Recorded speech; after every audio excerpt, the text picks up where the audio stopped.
Hi, we'll start by looking at the M3000 cradle. As you can see, it can be adjusted into a V shape with some fold down flaps which hold it in that position. It can also be opened wide, so this will allow for wide books, thick books with a thick binding to be supported. So here's a encyclopedia that we're going to use. I'm just laying that on the cradle, positioning it. Okay, let's switch to the software. Now the software, we're using a 20 million pixel camera, but you can select the other resolutions of the camera. You can also define the DPI that you're going to scan into, the format, JPEG, and whether you're using a high, medium or low compression, and the type of pages you're working with, i.e. left to right or right to left, as well as what frequency your electricity supply is on. Okay, with those set, we'll go into the scan dialog, and I'm using the webcam just to give an overview as well. If I click on the bottom here, it takes an image, and you see at the top right here one image scanned.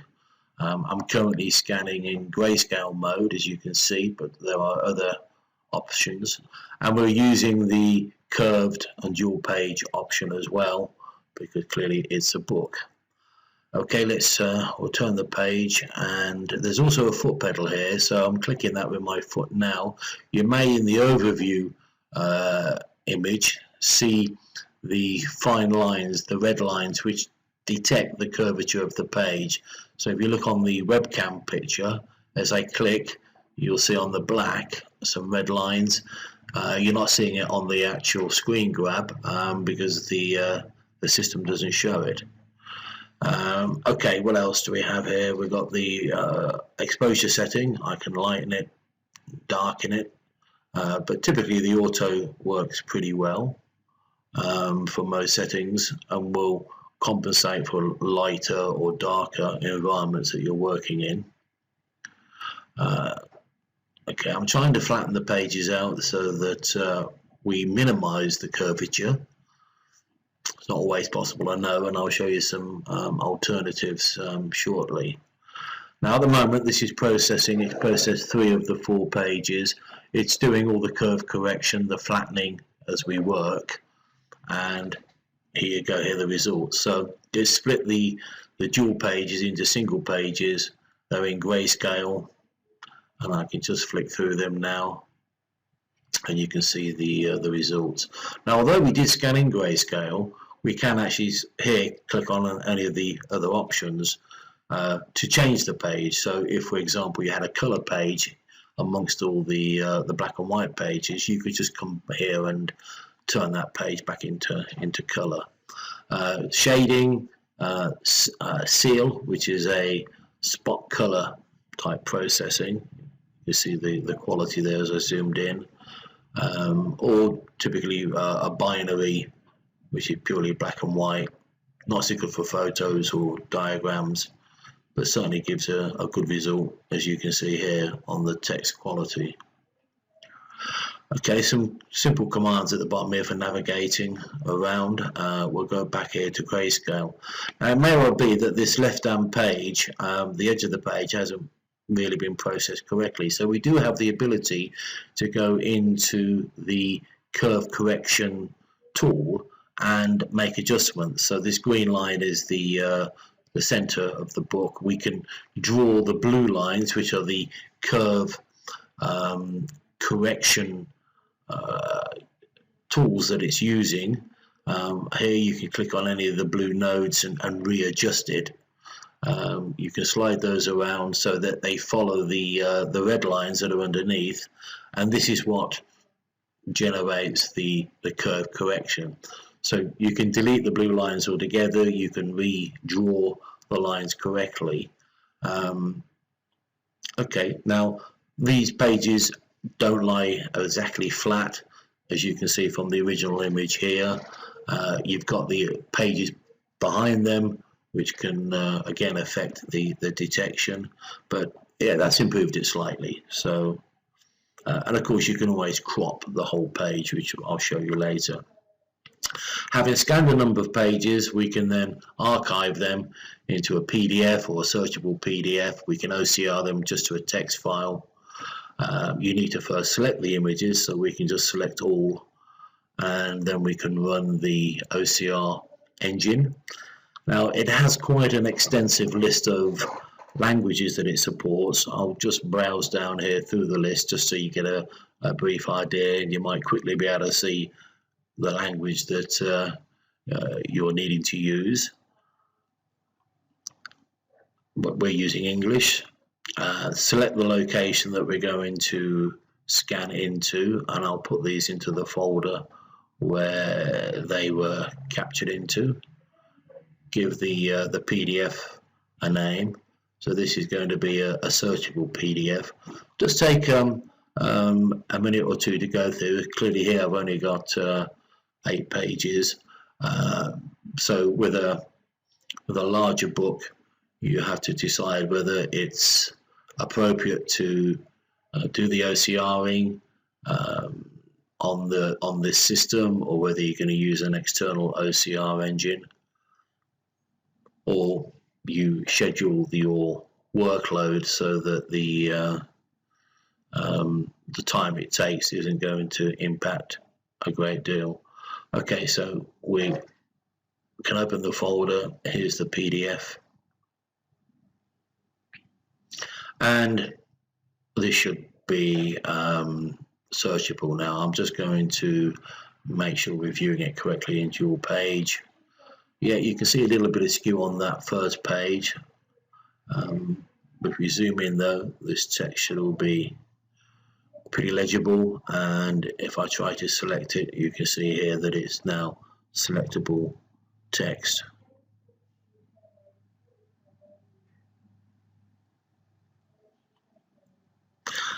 Let's just put a search in here and see if it can find the occurrences of a word.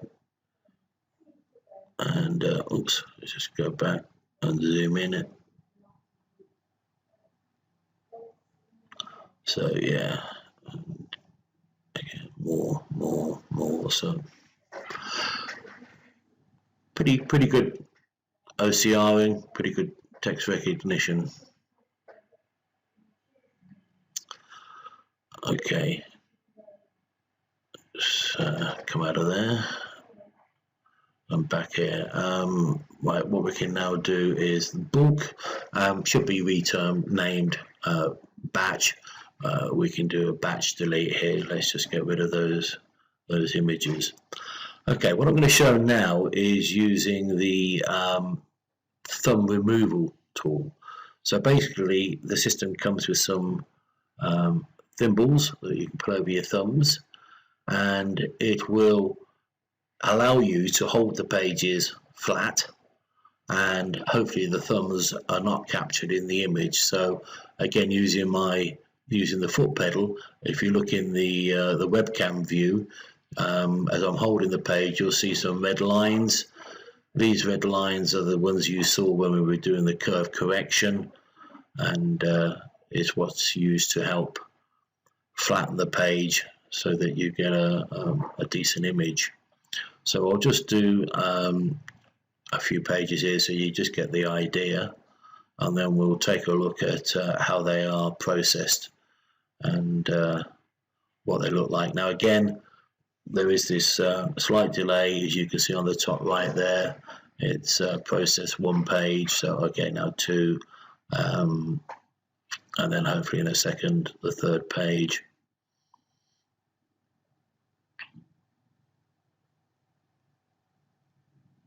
Okay, we should be able to close that now and go back to the images, and let's take a look at them now. Now that certainly looks better. These pages look squarer.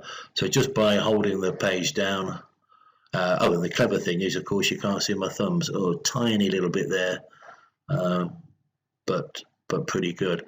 And just to prove it, there you go. This is the original image, and there's the correction curves that we used.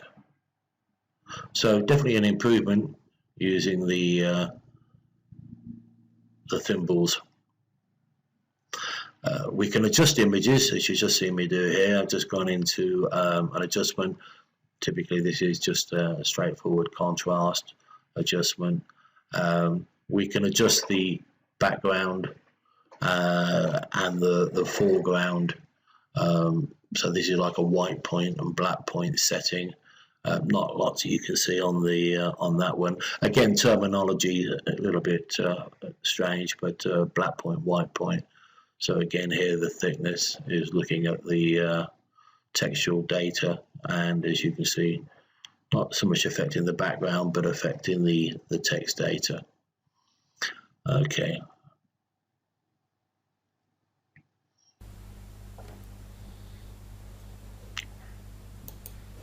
So what we're going to do again is I'll OCR these as well, just as we did before. Pick our language. Let's be creative here, call it sample 1. And just wait for that to do. So I'm showing you here using the double page and splitting the pages into two. As I say, once you've done the scanning, you can change particular format, whether it's color, black and white, shading, etc. So this will enable you to scan a predominantly say a black and white book that has the odd insert that might be an illustration or photo, so you could switch that to grayscale or color, whichever is appropriate. But this can also be used as a straightforward flatbed scanner, and also you can capture double pages, which I'll show you in a second. So okay, here's the second OCRing. The pages look a lot better. Just holding the pages down with the thimbles has improved the appearance, but the image quality would still be the same. So again, once again, I'll just grab a section and maybe paste that into Notepad so you can see what it looks like. You know, this is quite an old encyclopedia, and some of the text isn't so brilliant, but it's done a pretty good job. Won't be perfect, but it'll be certainly very legible. Okay, I don't need to save that.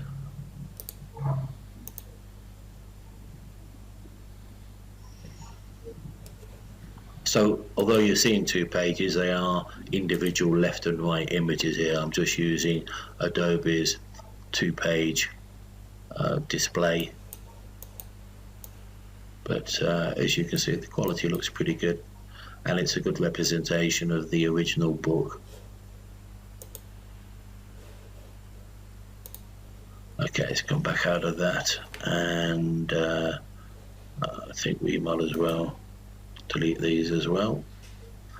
Let's get rid of those. Okay, what I'll do now is we'll go and look at scanning again, but what I'm going to do here is, instead of using the double page option, I'm just going to use the original photo mode. So I'll use the thumbs again. It helps me hold the pages flat, and clicking at the bottom here. So we're not doing any processing now, we're just capturing them as it looks on the camera. So again, if I do the capture, and the processing on this will be quicker now because we're not doing any curve correction or anything as we're capturing, so it's pretty much going to be able to keep up with me as I do this. So no curve splitting, no curve correction. Okay, there's the third one I've just taken, and pretty much we can close that straight down. And what we'll see here is the images as you just saw, but in grayscale, because we have the grayscale option set. So if I select them all and go into the bulk settings, we have some batch processing here. So now I can tell it that these were curved pages and are double pages. Now it's doing the similar sort of processing as it was doing as we were capturing and splitting the pages individually. The only difference this time is, of course, we're doing it after we've captured all the pages, and the key difference is that this won't split the pages. It'll flatten the pages, it'll remove my thumbs, but it will create a double page. So let's click on that. So there you go. So it's removed the background, it's cropped the pages, and but it's a single image, double page. Again, we can go into the correction here. Didn't like the look of that last one a little bit, so maybe it's this finding the gutter, just a small adjustment there. And before we commit that, we can just have a quick look at the preview. There you go. Yeah, that's much better. So we'll just now save that and it will apply it.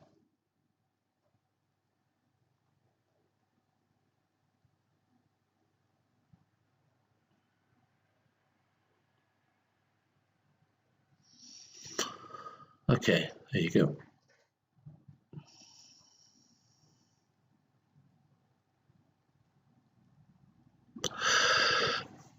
Changing the colors here, I'm doing it on the one image that we're working on, but of course if you've got them all selected, you can use the batch process at the top there, so where we can alter them, so you could add color mode, so if they're all selected it would convert them all into color or all into grayscale. Okay, just for the final time, I'll convert these to, again, a searchable PDF.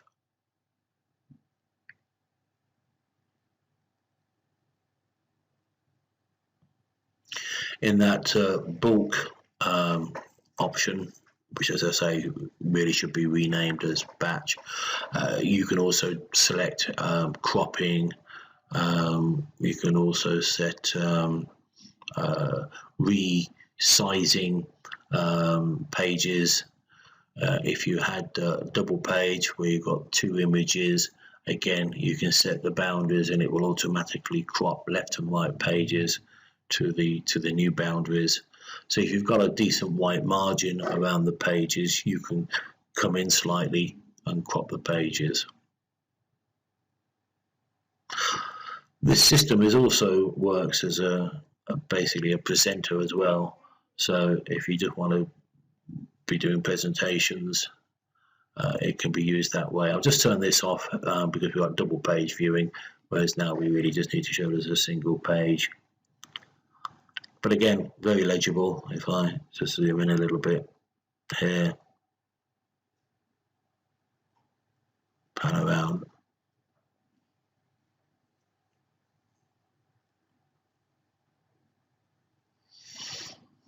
Just grab a section of that and cut and paste it.